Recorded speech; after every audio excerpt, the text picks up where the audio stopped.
ये सवाल उठाने जैसा है।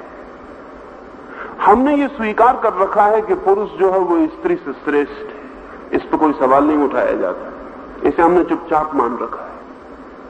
ये खतरनाक बात है, क्योंकि जिस देश में आधी स्त्रियां हो, सभी देशों में आधे से स्त्रियां थोड़ी ज्यादा हैं। अगर उस देश में मनुष्यता का आधा हिस्सा अपने को नीचा मानता हो और आधा हिस्सा अपने को ऊंचा मानता हो, तो उस देश में विकास नहीं हो सकता। और बड़े मजे की बात है कि जिस देश में स्त्री अपने को नीचा मान ले, उस देश में पुरुष कभी ऊंचा नहीं हो सकता, क्योंकि सब पुरुषों को स्त्री से ही जन्म लेना पड़ता है।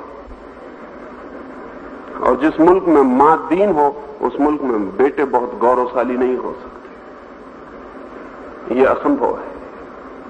असल में स्त्री जब तक गौरवान्वित नहीं होती, तब तक पुरुष कभी गौरवान्वित हो नहीं सकता, क्योंकि स्त्री से ही सभी पुरुषों को जन्म लेना पड़ता है।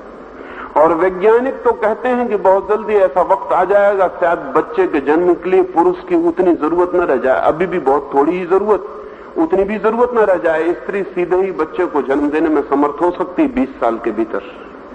पुरुष बिल्कुल गैर जरूरी हो सकता। लेकिन स्त्री की दीनता हमने स्वीकार कर ली, पुरुषों ने स्वीकार कर ली, ये तो समझ में आता है। स्त्रियों ने भी स्वीकार कर ली। वे भी मन के भीतर इस बात को मान के राजी हो गई है कि कहीं पुरुष से वे कुछ कम है। भिन्न है जरूर, कम जरा भी नहीं है, लेकिन भिन्नता और असमानता में फर्क है। स्त्रियां पुरुष से भिन्न है, ये सच, उनमें बहुत भेद है, ये भी सच, लेकिन असमान वे नहीं और हीन तो बिल्कुल नहीं है।